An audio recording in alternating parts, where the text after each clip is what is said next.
and I'm going to talk about a new research project, action research project that we at CREC are involved in, working in collaboration with the Froebel Trust, which I've called the Froebel Young Voices project.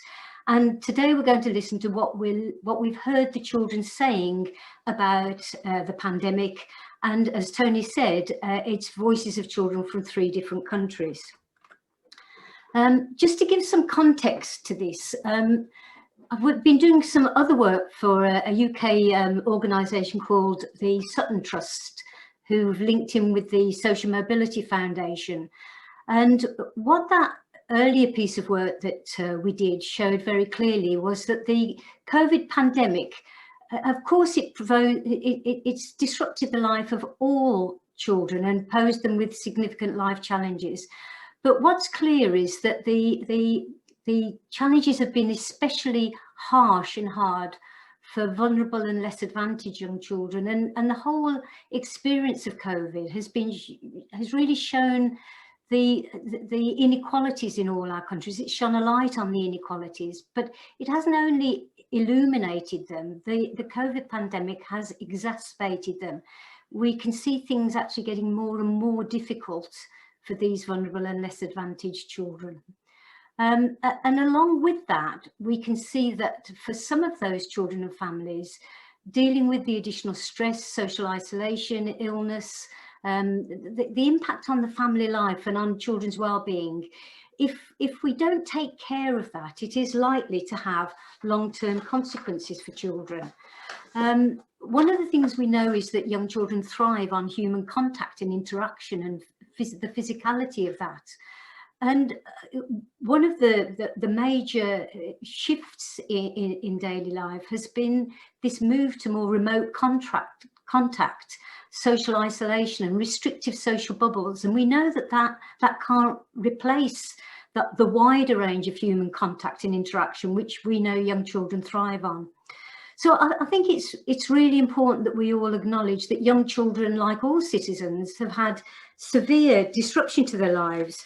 Yet the responses of policymakers and the system is really hierarchical. It's hierarchical by income, by race, by gender, but it's also hierarchical by age. And one of the things we want to do in this session is to really disrupt that hierarchy and bring the voices of the youngest children to the foreground, because I certainly feel that to date they haven't been well considered by those making the decisions and creating the responses, particularly at a government level.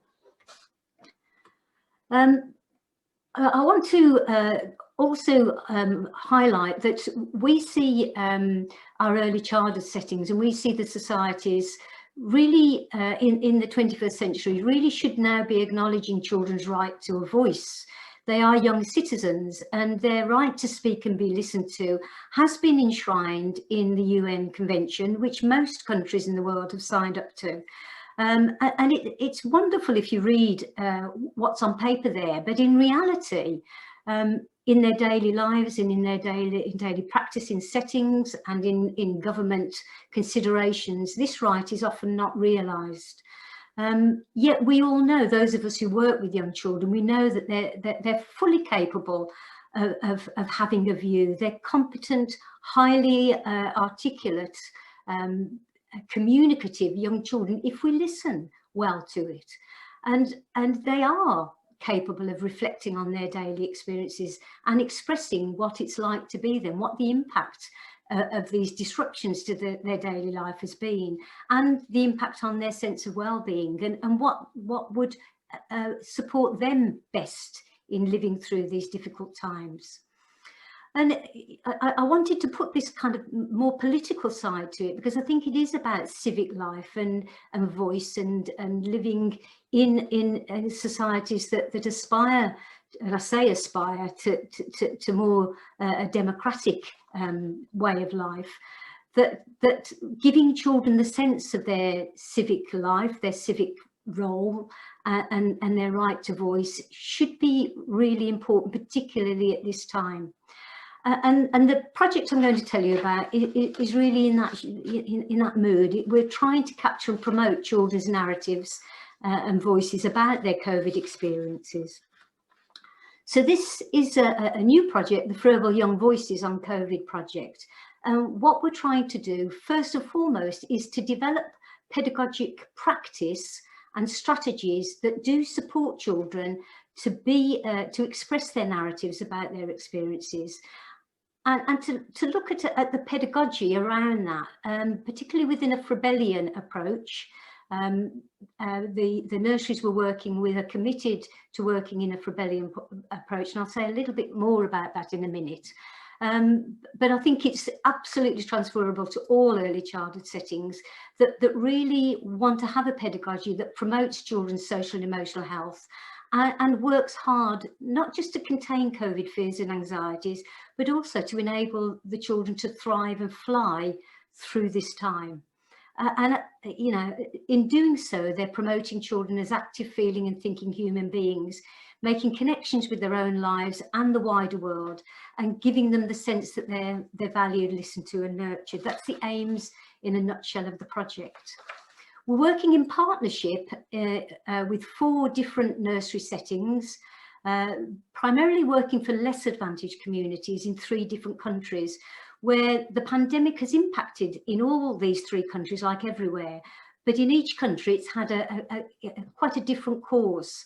So in England, we're working in one multi-site that is a family centre and a nursery school. So there are multi-sites in the south of England. We're working in 2 sites in Scotland.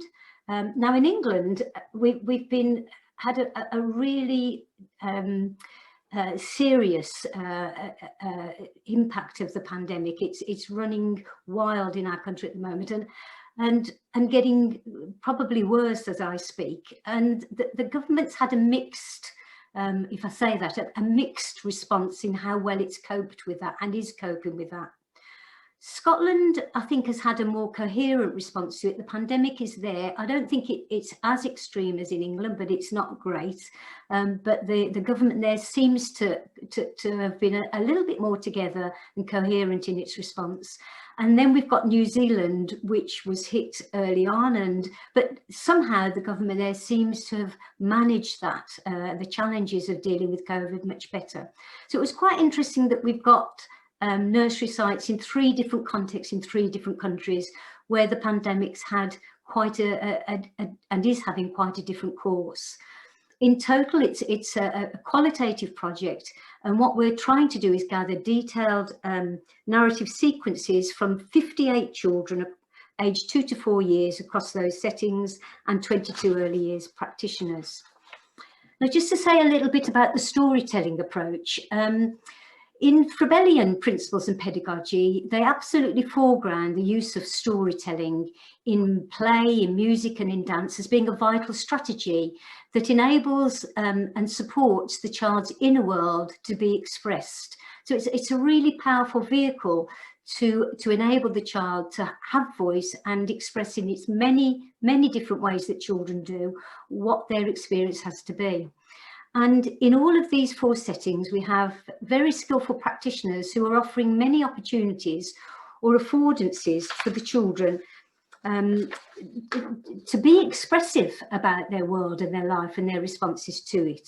And again, just to give you some examples, they're offering new play spaces, new resources, photo picture prompts, puppets, music making, craft, dance, movement, many, many, many different opportunities, both indoors and outdoors, for the children to have a chance to have their say, express their voice, and for the practitioners to listen well to that. So always following the children's lead and positioning themselves close to the children and in listening mode. And these child narratives that are being generated from these settings are really reflective and revealing about how children are making sense from the world around them. They're doing so in many different ways, which the practitioners are documented. So through their role play, through songs and that they're making up, through the music making they're doing, through dancing, through model making, drawing, wonderful reflective conversations and dialogues, which occur throughout the child's daily life and activity. It's not like this is the time to do it. It's happening continuously. And the child narratives that we're capturing, we're realizing they're of varied natures. They just might happen in the moment and go, or they can be drawn out, they can be repeated, or just one-offs. They can be very complex responses or very straightforward responses, simple responses, and they can be very direct, or they can be embedded in other expressions of emotion. So they're complex narratives that these practitioners are trying to map and track and document and get close to. But all the time we're accepting that children are communicating and telling their story about their experience of COVID. So methodologically, what we've done is train the practitioners in each study site, both in, we've had a real focus on storytelling pedagogy and developed practice there. And we've also trained them in action research and documentation methods, but with the view that we are really open for experimentation and creativity around that. Each of the study sites is supported by both a pedagogic lead from within the setting and a research lead from my research centre, CREC.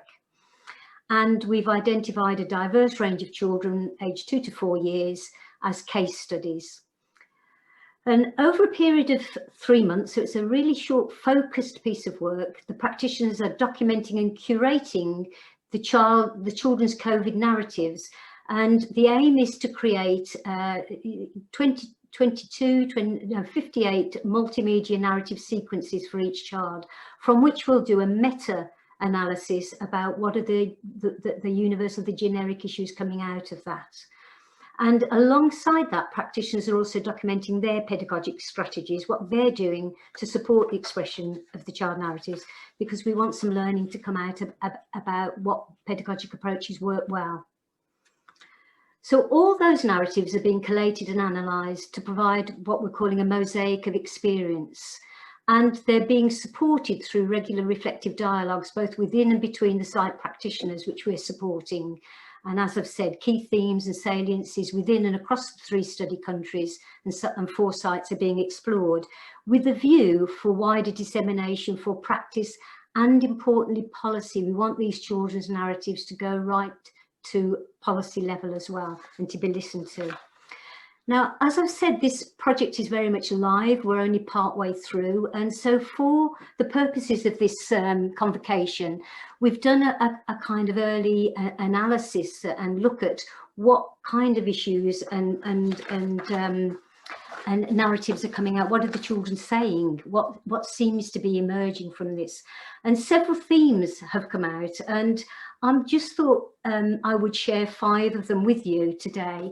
And I'm going to illustrate them with one narrative, one story from a child within our study, because I thought it was really important to bring the children right into this space with us and to listen how they're communicating what their experience is. So I hope you'll appreciate and enjoy the children's stories that I'm the voice of.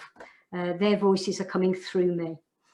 So the first theme that I'm going to talk about is one that I've called transitions and reconnection.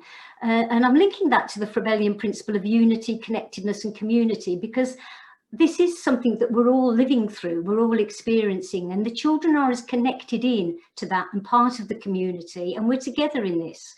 And certainly the children, as they are experiencing their transitions and reconnections, you know, have a sense of their togetherness and they're playing an active part in this. We can see from the narratives from each of the settings that these young children are experiencing serial transitions. We're having serial lockdowns and then reconnecting back to nursery again. Some of the children have only part-time going to nurseries. Some are now going into multiple care situations because the nursery is not open or not fully open. So transitions are what are featuring in the children's lives, and that disruption to being embedded between home and their main nursery place has changed quite significantly, and is changing in a dynamic way as the COVID pandemic takes its course. Interestingly, the children in our study seem to be managing these transitions extraordinarily well, most of them. But they're really, as they come back into their nursery setting, expressing absolute delight of being back together again, and particularly connecting with their missed friends and their nursery experiences, and really enjoying the reconnection with the wider community of people and that familiar place that they were disconnected from. And I'm just going to illustrate this with Oliver's story, which I've called The Gathering Song. And this was a story, and I'm retelling it in the practitioner's voice now. And she says, "One day in the living room at the nursery, I heard a guitar. And when I looked around, I saw Oliver by himself playing a small guitar and singing from a high spot. And it was the Gathering Song, where he named everyone in the room at that time with a lovely smile, copying Emma, a practitioner who during the lockdown was hosting Zoom gatherings every day, and she would sing that song to welcome everyone. It's the song we used to sing when everybody was at the centre together." I feel this story reveals the importance for the children of maintaining certain habits and actively creating their community, which they can go back to at any time they want. So here we're seeing a child really actively knowing what he wants to do to connect to the other children, reaching out to each of them in time, and showing great resilience and enjoyment in his agency in doing that. Now to the second theme that I've pulled out for you for this session, which I've called Children's Silences and Expressions of Resilience. Linking to the Froebel principle of learning through self-activity and reflection. And what we've seen for some of the children, actually, they don't want to talk too much about COVID and what's gone on. Some of them just seem to want to get on with their life and appear to prefer more what I might call normal narratives of childhood. And one of the things the practitioners are acknowledging is that it's important also to acknowledge children's silences and them taking the space to have that inner conversation if that's what they want to have. But for most children, they are exploring their COVID experiences in many ways in the nurseries and making sense of them through their activities. And we think they're showing quite a mature understanding of the reasons for the disruptions and the new COVID safe measures and routines that they're having to get used to. The resilience in these young children is very evident in their narratives. And I'm going to illustrate this with Kaylee's story, which I've called Miss Graduation and Virtual Hugs, which shows her adaptability and resilience through this time. So the practitioners in one of our nurseries noted that as the children have experienced several bouts of lockdown and then reconnection with the nursery, the children's resilience seems to have built up over that time. And Kaylee's story is illustrative of this. She'd returned to the nursery a second time after missing out on her nursery graduation celebration, as she was supposed to be moving on from the nursery to her new school. So she'd missed the graduation, she'd missed the school visits, and then on top of that, she'd missed her birthday party. So a lot had gone, a lot of things she knew she'd missed. But when the reasons for this were explained to her, her first response was, well, at least we can still pick the flowers. So she was looking for the positive. And whenever someone would say to her it was sad that her birthday party was cancelled, or that she couldn't go to the graduation, or she couldn't visit the school, Kaylee would reply, it wasn't cancelled, it's just postponed. And another adaptation that Kaylee had initiated herself at the nursery was around physical affection. We talked about this at the other sessions. Kaylee is a very huggy child. She loves physical touch and is always hugging and giving kisses to her family and friends. But again, it was explained to her that she needed to keep a distance from everyone who wasn't in her bubble. And Kaylee's made a new way up to do that. When she meets somebody, she now hugs herself and encourages the other person to do that. And she also moves her hand open and closed to do pretend kisses. and gets the other person to do the same. So she's found an alternative way to connect and communicate her affection. So again, that creativity, that resilience, that agency to take control and find a way through is what I think the children are expressing to us. The third theme I want to pick up that the children are explaining to us is, and again this has come up again, is the importance of the outdoor environment to them. And again, the Froebelian principle of engaging with nature is really strong. In all three countries, the practitioners have noted the increased importance of outdoor provision, both for the staff and children. I think staff enjoy being out because there's more space, there's more room, they feel it's safer. And given the choice, they're telling us that the vast majority of children are now choosing to spend the majority of their time at nursery in the outdoor environment. And I think that's quite interesting because to me, it tells me maybe they're more tuned into the natural world and also to physical activity. Maybe that's a response to lockdown, lockdown limitations. But maybe it's almost that romantic notion of nature teaching and healing them in operation. I think sometimes we long to commune, and nature is a very deep healing process within us.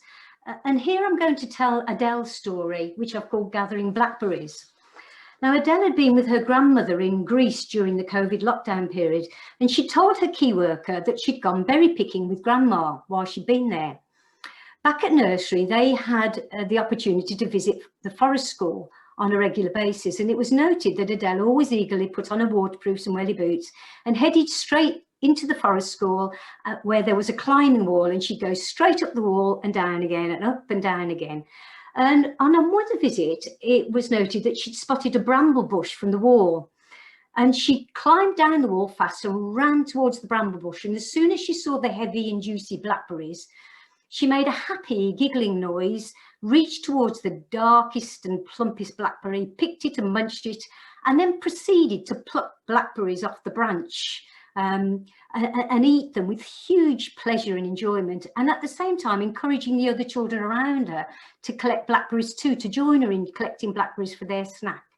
So she seemed to be getting a real delight at being outdoors and to be particularly in tune with nature and the autumnal gifts it offers. And the depth of pleasure was absolutely evident in Adele when she was in that outdoor environment and free to explore it in a way that made sense to her. So outdoors becoming particularly important for these children. Next theme is changes in children's play. And again, Froebel principle, central importance of play in Froebelian pedagogy, but as I say, right across the board, we know how important play is in children's lives. And children's play, I hope for most people, is given prominence, and in the study nurseries, it is. But at this time, the staff in the nurseries are particularly seeing it as centrally important to supporting children's ability to express themselves, explore their inner life, supporting their well-being, containing their anxieties. But the staff are noting that the nature of children's play has changed since COVID. They are saying that it's more intense, it's more extended, it's repetitive. They keep coming back to certain play sequences, and it's often, interestingly, happening in smaller groups or even in isolation, smaller groups or a child playing themselves. And I'm going to illustrate the depth and complexity through a group story here that was reported in one nursery, which I've called The Death Game. And what the practitioners had noted in one nursery was that a small group of children were repeatedly playing what the children themselves were calling the death game. One child role plays the mother, who coughs and then falls down. The other children then carry out various caring rituals like bringing blankets, pillows, drinks, and then after some time the mother dies. And that kind of brings the end to a game, and then they'll go off, and then this game is repeated again. The interesting thing to note about this game that the practitioner alerted us to was that if the practitioner comes near the children while they're playing this game, the children actually run away. They don't seem to want to play it while the practitioner is there. They want to play it away from adults, but then they repeat the play later. And the practitioner and the team of practitioners there are wondering why they don't want to play this game in public. They're wondering, is it because they feel the practitioners think it's a taboo subject? And they're thinking, should they get involved in it and demonstrate that it's okay to play that game?